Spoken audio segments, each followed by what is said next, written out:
I want to inform the commissioners that today, after meeting with the chief of police, the city manager, and consulting with the city attorney, I signed a declaration of state of emergency just in case, as the same thing as the other beach cities did, Jackson Beach, City of Jacksonville, in case we need to take if they need to take any type of actions, emergency actions. So I did follow that. I don't expect that to really play a part in this. I think that today's briefing, we had a briefing at 2 o'clock today. I want to assure everybody that the three cities are communicating with each other. Mayor Curry and his staff, chief of staff and his whole staff is in communications with us on an hourly basis, and things will change in the next couple of hours. But this is, as kind of Commissioner Hill made a comment, this is a great training exercise for us a little bit. But we just want to go over and just brief everybody what we're being proactive in the city. So I thank everybody here. I thank the commissioners for taking out their schedule at the last minute to show up. If there is any questions at the end, I'd like the press, you're welcome to ask any staff member afterwards. If you're not, we're not going to take questions during the briefing. But if you would like to ask any questions, the commissioners are available also. Feel free to ask them if you want. So at this point, I want to thank everybody, and I'll turn it over to the city manager. Hello, everyone. What I'd like to do just briefly is to, first of all, introduce our Public Safety Director, Michael Deal, and our Police Chief as well, but also one of our commanders, Vic Galillo. He is our Emergency Preparedness Specialist, and he'll be speaking to you shortly and giving you an update on the storm with the latest information that we have. Also, I have here our Public Works Director, Don Jakobovitz. He's been the one that has been out in the neighborhoods preparing the streets, the drainage ditches, the catch basins, and getting his crews ready to respond. We know that the kids are going to be out of school tomorrow, so that what we've done is we've decided to, basically we were going to close City Hall for business, but we were going to have the community centers open for the kids that can stay there during the day. We thought that would be a pretty good idea for them. Closing City Hall for business, we'll have, all of the employees will be available that we need to, to be here to deal with the storm and answer the phones and respond as we need to, but we would just shut down for business. I think I'll just turn this over to Vic Galillo first to go through the update on the storm, as our first wave of showers is hitting us right now. Vic?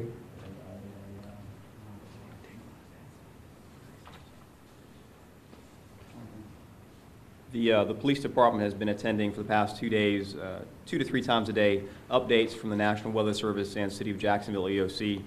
So we are staying on top of those developments.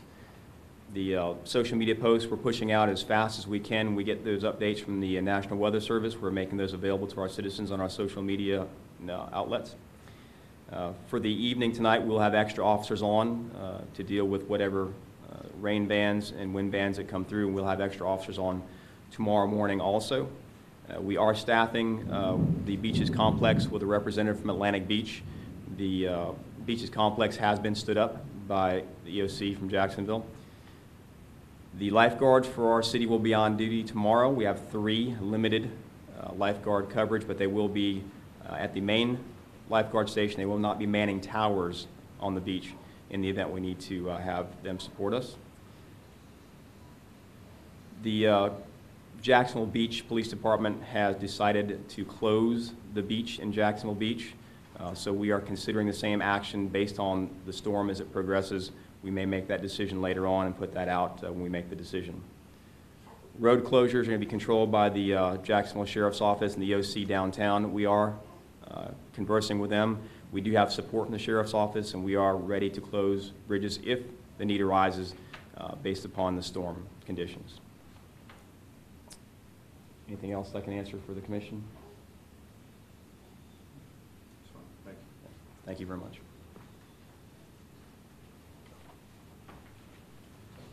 Hello, I'm Don Jakobovitz, the Public Works Director.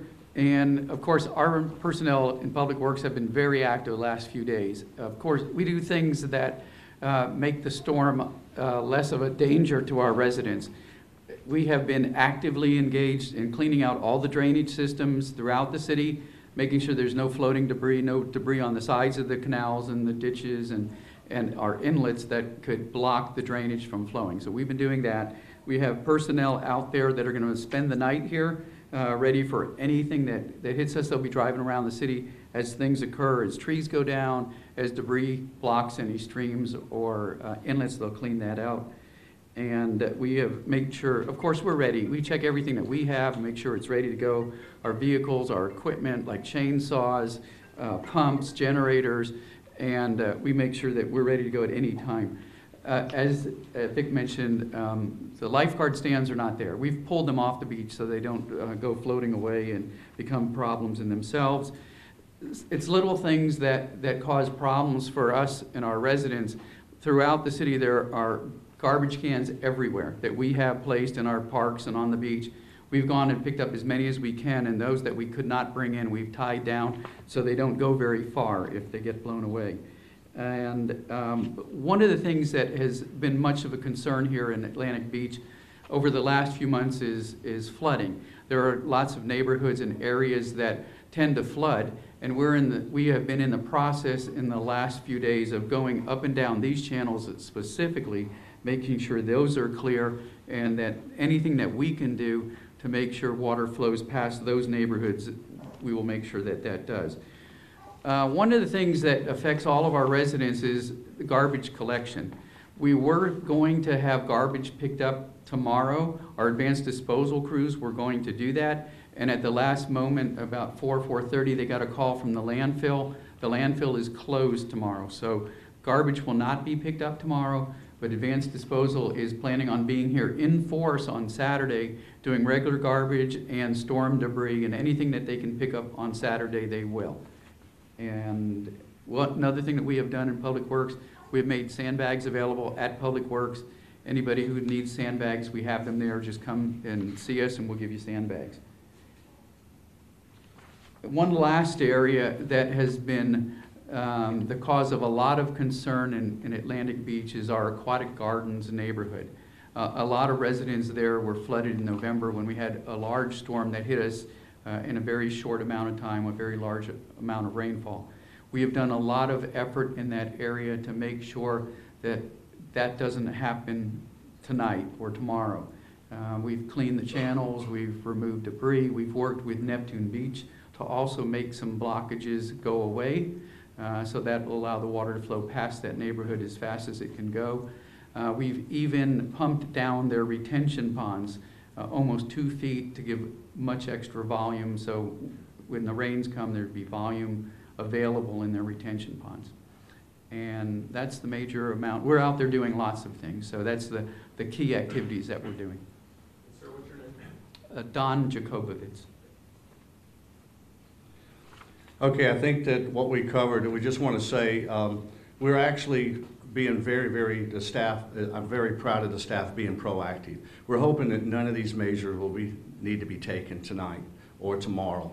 But it is a great training, a great training exercise for our staff at the city. I can't say how much I appreciate the city manager, the chief of police, his staff, Victor, and Public Works, and the commissioners. We care, but we're not miracle workers either. So we're concerned about the flooding also. We do want to remind people that if you see water in the streets, the safety normal things is if you see water, turn around, don't go through it. We want to also tell you simple things. If the power goes down and the red lights are out, you're required to stop at those intersections. Be cautious, take care of your neighbors. Our phone numbers will be active. If you see anything suspicious, please call. Let us know. If you need help, let us know too. Chief, do you have any other comments that you want to make?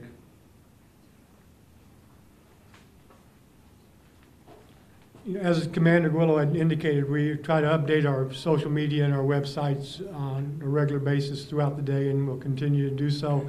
There are some tips on there that the mayor has suggested in regards to what to do and how to take care of your property and your family. So we thank you for your time. Can I ask you one question? Can I ask you one question? Absolutely. Let me just finish this one thing. Commissioner Stinson did bring it up. One thing that we've recognized is we have to do better about getting the information out to our residents. It's very important. I can tell you that our Facebook pages are very active right now through the police. The city manager has even taken an action to get our parks and recreation to tie in together, to get that, use their sources. And of course, we're using the website. So we're trying to get out as much information that we can. So, and your question, yes, sir? It was basically, I mean, if the winds could get over 40 miles per hour, there's the potential for the bridges to be shut down, which would probably be the biggest impact here. What kind of preparations are? That's a great question, because that was one of the topics from the beaches about when we close the bridges and we don't. I'll let the chief or Vic answer that question.